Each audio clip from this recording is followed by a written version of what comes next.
छत्रपती शिवरायांना मानाचा मुजरा करतो। सगळ्या लाडक्या बहिणींना नमस्कार। आता बसा। भारतीय राज्यघटनेचे शिल्पकार भारतरत्न डॉक्टर बाबासाहेब आंबेडकर यांना मानवंदना अर्पित करतो। आज मंचावर उपस्थित ज्यांनी नुकतंच आपल्याला मार्गदर्शन केलं ते उत्तर मुंबईचे लोकप्रिय खासदार आणि मोदी सरकारचे वाणिज्य मंत्री आदरणीय पीयूष गोयल जी, स्वयं पुनर्विकास या संकल्पनेचे शिल्पकार ज्यांच्यामुळे खऱ्या अर्थानं ही योजना अस्तित्वात आली ते माझे सहकारी आमदार प्रवीण दरेकर जी, आपले लोकप्रिय आमदार योगेश सागर जी, अतुल भातखळकर जी, प्रकाश सुर्वे जी, भाई गिरकर जी, माजी खासदार गोपाळ शेट्टी जी, प्रसाद लाड जी, स्नेहाताई पंडित डुबे, निरंजन डावखरे, चित्राताई वाघ, संजयजी उपाध्याय, प्रशांतजी ठाकूर, शिवाजीराव नलावडे, सिद्धार्थजी कांबळे, प्रकाशजी दरेकर, श्री मिलिंद बोरीकर, श्री राजेंद्र क्षीरसागर, श्री महेंद्र कल्याणकर, श्री गणेश खणकर, श्री बाळा तावडे, श्री बाबा सिंग, श्री दिलीप पंडित, श्री निखिल व्यास, मंचावरील सर्व मान्यवर आणि उपस्थित सर्व माझ्या माता भगिनी आणि बंधूंनो, आजचा दिवस हा खरोखर एक प्रकारे स्वप्नपूर्तीचा दिवस आहे। कारण आज आपण श्वेतांबरीचं उद्घाटन केलेलं आहे आणि श्वेतांबरीचं उद्घाटन केल्यानंतर सावंत साहेबांच्या फ्लॅटमध्ये मी जाऊन बघितलं। खऱ्या अर्थानं स्वयं पुनर्विकासाची जादू काय असते हे त्या फ्लॅटमध्ये गेल्यानंतर मला लक्षात आलं। अतिशय सुंदर 400 चौरस फुटावरनं 1100 चौरस फुटापर्यंतचा तो फ्लॅट, झालेली बिल्डिंग ही अतिशय उत्तम अशा प्रकारची बिल्डिंग। त्या बिल्डिंगमध्ये सुंदर असं मेकॅनिकल पार्किंगची व्यवस्था आणि सर्व गोष्टीने परिपूर्ण अशा प्रकारची ही बिल्डिंग त्या ठिकाणी पाहिल्यानंतर स्वयं पुनर्विकास हे जे रोज प्रवीण दरेकर आम्हाला सांगत होते त्याचा अर्थ काय आहे तो श्वेतांबरी पाहिल्यानंतर माझ्या लक्षात आला। आता मागे गीतांजली आहे, बाजूला अभिलाषा आहे, चार्कोपोरियन आहे, या सगळ्या ज्या बिल्डिंग आहेत या बघितल्यानंतर निश्चितपणे मला अतिशय आनंद आहे की हे काम चांगल्या प्रकारे चाललंय। खरं तर स्वयं पुनर्विकासातनं उभी राहिलेली ही 15वी इमारत आहे आणि अभिलाषामध्ये 350 चौरस फुटाच्या घरात राहणारे लोक 920 चौरस फुटामध्ये चाललेले आहेत। मला याचा आनंद काय आहे, कारण गेल्या 25-30 वर्षात मुंबईतला मराठी माणूस आणि मुंबईतला मध्यमवर्गीय याला त्याच्या जीवनामध्ये ईज ऑफ लिव्हिंग हे येणं तर सोडाच, पण त्याला सातत्याने मुंबईच्या बाहेर जाण्याची वेळ आली आणि आपण जर मुंबई शहराचा इलाका बघितला तर हा शहरातला माणूस मोठ्या प्रमाणात कुठेतरी बाहेर गेलेला आपल्याला पाहायला मिळतो। पण आज स्वयं पुनर्विकासामुळे या मुंबईतल्या मराठी माणसाला आणि मध्यमवर्गीयांना एक आशेचा किरण तयार झाला की त्यांच्याही जीवनामध्ये परिवर्तन होऊ शकतं। आणि सगळ्यात महत्त्वाचं जर काही असेल तर आत्मनिर्भरता। या ठिकाणी जो कॉन्फिडन्स आहे आमच्याकरता आम्ही करतोय, बिल्डरचे पायऱ्या झिजवणार नाही, आम्ही स्वतः आमचं प्लॅनिंग करू, आम्ही स्वतः त्याचं बांधकाम करू आणि आमच्या स्वतःच्या भरोशावर आम्ही आमच्या जीवनाची उन्नती करू। हे जे काही आज आपल्याला पाहायला मिळतंय एक प्रकारे स्वयं पुनर्विकासाला आत्मनिर्भर हाऊसिंग जर आपण म्हटलं तर ते खोटं होणार नाही. मला हे सांगितलं पाहिजे की हा प्रवास 2018 साली सुरू झाला. पहिल्यांदा प्रवीण भाऊ माझ्याकडे आले आणि प्रवीण भाऊंनी सांगितलं की साहेब, आपण जर मुंबईत बघितलं तर बिल्डर लोक या सहकारी हाऊसिंग सोसायट्यांना फार त्रास देतात. वर्षानुवर्ष कामं घेतात, कामं पूर्ण करत नाहीत, लोकांना त्रास होतो आणि सगळ्यात महत्त्वाचं की त्यांना विधभर देतात. अगदी छोटंसं काहीतरी देतात, म्हणजे 50 स्क्वेअर फूट 100 स्क्वेअर फूट जास्तीचं देतात आणि मोठ्या प्रमाणात त्याच्यामध्ये पैसा कमवतात. आपण जर स्वयंपुनर्विकास सुरू केला तर त्या लोकांना आहे त्यापेक्षा दुप्पट मिळेल किंवा त्याहीपेक्षा जास्त मिळू शकेल, अशा प्रकारची क्षमता या स्वयंपुनर्विकासामध्ये आहे. आणि म्हणून पहिल्यांदा 2018 साली आम्ही स्वयंपुनर्विकासचा हा GR काढला आणि वेगवेगळ्या प्रकारे कसं याला पूर्ण करता येईल हा प्रयत्न आपण सुरू केला. दुर्दैवाने आपल्याला माहिती आहे 2019 नंतर काही काळ राज्यामध्ये आपलं सरकार नव्हतं. त्या काळामध्ये एक ब्रेक या स्वयंपुनर्विकासाला लागला होता. पण जरी सरकारने ब्रेक लावला होता तरी आम्ही थांबलो नव्हतो. आम्ही त्या ठिकाणी प्रवीण दरेकरांच्या नेतृत्वामध्ये आपली मुंबई जिल्हा मध्यवर्ती बँक असेल, राज्य बँक असेल, यांच्या माध्यमातून जेवढ्या योजना करता येतील, त्यातल्या ज्या अडचणी आहेत त्या अडचणी कशा दूर करता येतील याचा प्रयत्न आम्ही सुरूच ठेवला. आणि आपल्या सगळ्यांच्या आशीर्वादानं पुन्हा ज्यावेळी सरकार आलं त्या सरकारमध्ये आपण पहिली परिषद घेतली सहकारी गृहनिर्माण संस्थांची. मला असं वाटतं की मुंबईच्या इतिहासातली सगळ्यात मोठी परिषद ही आपण त्या ठिकाणी घेतली आणि या परिषदेमध्ये एकूण 18 मागण्या माझ्यासमोर ठेवण्यात आल्या होत्या. त्यातल्या 16 मागण्या मान्य करून आपण त्याचा GR काढला आणि त्यातनं स्वयंपुनर्विकासाला एक मोठी चालना या ठिकाणी मिळालेली आपण बघितली. आज आपण पाहतोय की जवळपास 1500 सोसायट्यांचे प्रस्ताव या ठिकाणी आले आहेत. आता मला मुंबई गृहनिर्माणला आणि म्हाडाला सांगायचं आहे, तुम्ही मागच्या काळात चांगलं काम केलं आहे. आपण मागच्या काळामध्ये सिंगल विंडो सिस्टीम सुरू केली. या सिंगल विंडो सिस्टीममध्ये 45 प्रस्ताव तुमच्याकडे प्राप्त झाले, त्यापैकी 42 प्रस्तावांना तुम्ही मान्यता दिली. पण मी या गतीने समाधानी नाही.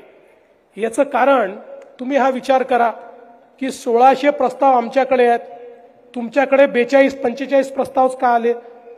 हे सगळे 1600 प्रस्ताव तुमच्याकडे का आले नाहीत आणि त्याला का अद्यापपर्यंत मान्यता मिळाली नाही?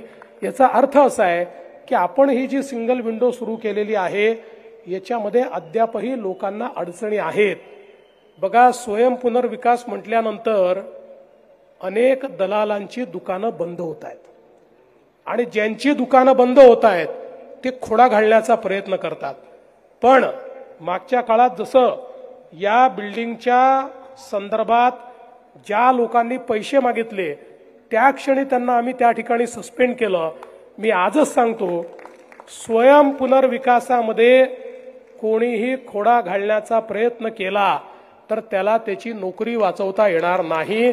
हे लक्षात ठेवलं पाहिजे आणि या हिशोबाने काम केलं पाहिजे. आणि म्हणून सिंगल विंडो सिस्टीम जी आपण तयार केलेली आहे ती अधिक प्रभावी कशी करता येईल. अनेक वेळा सिंगल विंडोचा अर्थ काय असतो? त्या विंडोतनं म्हणजे त्या खिडकीतनं आत गेलं की आत 100 दरवाजे असतात, त्या प्रत्येक दरवाजावर ठोठवावं लागतं. अशी सिंगल विंडो नको. सिंगल विंडोचा अर्थ एकदा त्या खिडकीतनं आम्ही आत गेलो की आमचं कामच झालं पाहिजे, अशा प्रकारची सिंगल विंडो. आणि म्हणून स्वयंपुनर्विकासच्या संदर्भातले जेवढ्या सर्व्हिसेस आहेत या सगळ्या सर्व्हिसेस राईट टू सर्व्हिस ऍक्टच्या अंतर्गत नोटिफाय करायच्या आणि त्या सगळ्या डिजिटल पद्धतीनं उपलब्ध करून द्यायच्या. त्याच्यामध्ये कुठलंही ह्युमन इंटरव्हेन्शन राहणार नाही, कोणीही काही मागणी करू शकणार नाही. अशा प्रकारचं एक अतिशय सीमलेस अशी सिंगल विंडो ही येत्या काळामध्ये आपण निश्चितपणे या ठिकाणी तयार करू. आणि याच सोबत मला असं वाटतं की वेगवेगळ्या प्रकारे या ठिकाणी काम करत असताना आपल्या हे लक्षात आलं. आता काही मागण्या देखील दिलेल्या आहेत. त्यातली एक महत्त्वाची मागणी आहे की स्वयंपुनर्विकासाच्या संदर्भात प्रीमियम ज्यावेळेस आपण भरवतो, सुरुवातीला प्रीमियम भरावं लागतं आणि काम सुरू व्हायला 2 वर्ष 3 वर्ष लागतात आणि मग त्याचा बोजा हा आमच्या तिथल्या नागरिकांवर पडतो. बिल्डरजवळ पैसा असतो, बिल्डर ते भरू शकतो. अनेक वेळा स्वयंपुनर्विकासामध्ये लोक याकरता येत नाहीत की आधीचे पैसे कुठनं भरायचे. आणि आता आपण मागच्या काळामध्ये त्याच्याकरता मुभा दिली आणि आपण सांगितलं की हे पैसे 3 वर्षात भरता येतील. पण आपण त्याच्यामध्ये एक रायडर टाकला, 3 वर्षात भरा, पण त्याच्यावर 8.5% व्याज आपण घेतो. त्याच्यामुळे प्रॉब्लेम काय होतो की हा जो काही सोसायटीवाला असतो याला बँकेचंही व्याज भरावं लागतं आणि प्रीमियमचंही व्याज भरावं लागतं. म्हणजे डबल व्याज त्याला भरावं लागतं त्या ठिकाणी. आणि म्हणून आज मी घोषणा करतो, स्वयंपुनर्विकासाच्या बाबतीत हे व्याज रद्द केलं जाईल.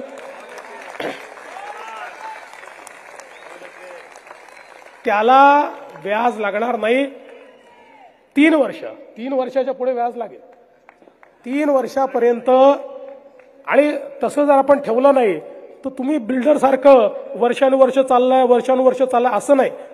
स्वयंपुनर्विकासाची इमारत आपण ठरवल्यानंतर 5 वर्षात उभी राहिली पाहिजे, लोकांना तिथे जाता आलं पाहिजे.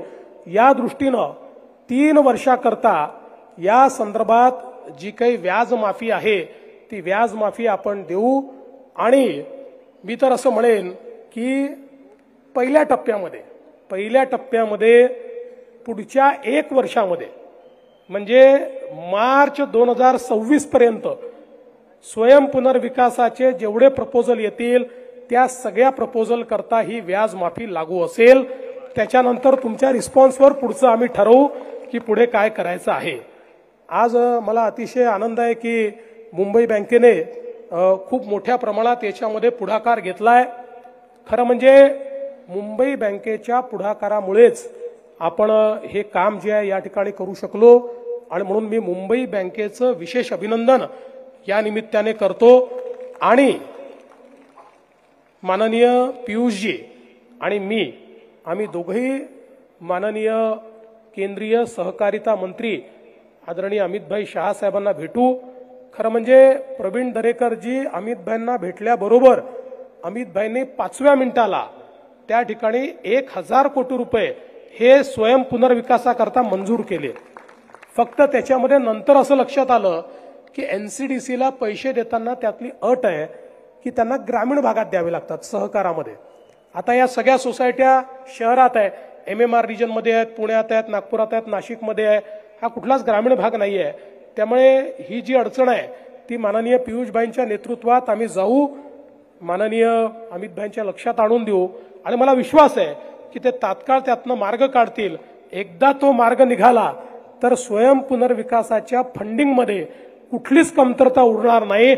सगळ्या सोसायट्यांना त्या ठिकाणी लवकरात लवकर कर्ज मिळेल आणि हे काम आपल्याला निश्चितपणे करता येईल. या निमित्ताने मी या ठिकाणी खरं तर योगेश भाईंना देखील एक विनंती करणार आहे की आम्ही ज्यावेळेस आलो त्यावेळेस इथे बैठ्या चाळी मोठ्या प्रमाणात आपल्याला पाहायला मिळाल्या. तर योगेश भाईची माझी चर्चा चालली होती की हळूहळू या चाळी पण पुनर्विकासात गेल्या पाहिजेत. पण या पुनर्विकासात जात असताना नुसतं जर त्या ठिकाणी उंच उंच इमारती आपण योगेशभाई तयार केल्या तर हळूहळू व्हर्टिकल झोपडपट्टी तयार होईल. लोकांना कुठल्या सोयी सुविधा राहणार नाही, पर्यावरणपूरक काम होणार नाही. आणि म्हणून माझी इच्छा अशी आहे, पहिला प्रकल्प तुम्ही हातामध्ये घ्या, या सगळ्या भागाचा क्लस्टर स्वयंपुनर्विकास अशा प्रकारचा एक तुम्ही प्रकल्प हातामध्ये घ्या. त्याच्यामध्ये ज्या ज्या अडचणी आहेत त्या आपण दूर करू.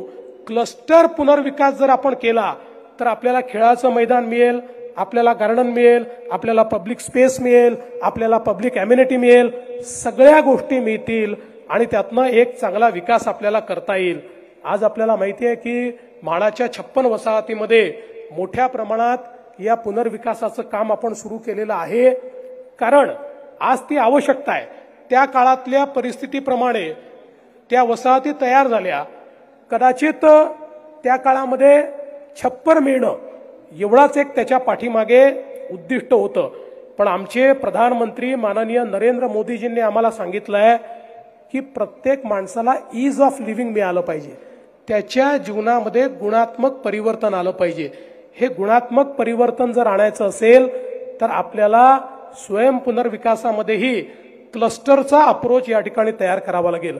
आणि म्हणूनच या सगळ्या जे काही वेगवेगळ्या प्रकारच्या गोष्टी आपल्याला करायच्या आहेत, याच्यामधल्या काय समस्या आहेत, त्याच्यावर सरकारचे काय निर्णय हवे आहेत, याचा विचार करण्याकरता मी प्रवीण दरेकरांची एक समिती नेमतो आहे की ज्या समितीने या ठिकाणी याचा अभ्यास करून स्वयंपुनर्विकास आणि क्लस्टर स्वयंपुनर्विकास याच्यामध्ये काय काय अडचणी आहेत त्या अडचणींचा आढावा घ्यावा. सगळे मंचावरचे आपले जे आमदार आहेत त्या आमदारांना विश्वासात घेऊन त्यांच्या भागामध्ये काय अडचणी आहेत त्या त्यांच्याकडनं समजून घ्याव्यात आणि एक समग्र रिपोर्ट हा जर सरकारला सादर केला तर मला विश्वास आहे येत्या काळामध्ये पुढच्याच महिन्यात आपण आपली नवीन हाऊसिंग पॉलिसी आणतोय. त्या नवीन हाऊसिंग पॉलिसीच्या निमित्ताने त्या हाऊसिंग पॉलिसीचा भाग म्हणून आपण स्वयंपुनर्विकास त्याच्यामध्ये इन्क्लूड करतोय. तर मला असं वाटतं की या ज्या काही शिफारसी आपल्याकडे येतील त्या शिफारसी योग्य प्रकारे आपल्याला त्याच्यामध्ये अंतर्भूत करता येतील आणि त्यातनं स्वयंपुनर्विकासाला एक गती मिळेल. आणि मी ज्याचा उल्लेख केला हा स्वयंपुनर्विकास नाही, हा आत्मनिर्भर विकास आहे. या आत्मनिर्भर विकासाकरता आमचा जो मध्यमवर्गीय आमचा जो गरीब आहे तो पूर्णपणे त्या ठिकाणी तयार होईल. आज या निमित्ताने मला हे देखील सांगायचं आहे की निश्चितपणे आज इन्फ्रास्ट्रक्चरमध्ये खूप मोठ्या प्रमाणात आपलं काम चाललेलं आहे. मेट्रोचं काम असेल, बोगद्यांचं काम असेल, कोस्टल रोडचं काम असेल, एलिव्हेटेड रोडचं काम असेल, विविध प्रकारची कामं आपण करतोय. कारण आपण माननीय प्रधानमंत्री नरेंद्र मोदीजी यांच्या हस्ते 2019ला एक संकल्पना मांडली होती, मुंबई विदिन 59 मिनिट्स. म्हणजे मुंबईतल्या कुठल्याही भागातनं मुंबईतल्या कुठल्याही भागापर्यंत 59 मिनिटात जाता आलं पाहिजे अशा प्रकारची सुगमता या मुंबईमध्ये आणायची आहे. आणि त्या दृष्टीने अनेक कामं चाललेली आहेत. मी माननीय पियुषभाईंचं देखील मनापासून अभिनंदन करेन. खरं म्हणजे केंद्रीय मंत्री असताना एवढा वेळ देखील मिळत नाही, पण ते स्वतः वेळ काढतात, खूप इथल्या प्रश्नांमध्ये रस घेतात. आणि खरं तर पियुषभाई, मुंबईमधल्या आमच्या ज्या समस्या आहेत त्यातल्या अर्ध्या समस्या या तुम्हीच आम्हाला त्यातनं बाहेर काढू शकता. कारण अर्ध्या समस्या आमच्याशी रिलेटेड आहे आणि अर्ध्या केंद्र सरकारशी रिलेटेड आहे. त्यामुळे केंद्र सरकारमध्ये आमचे एक प्रकारे अँबॅसेडर म्हणून आपल्याला काम करावं लागेल.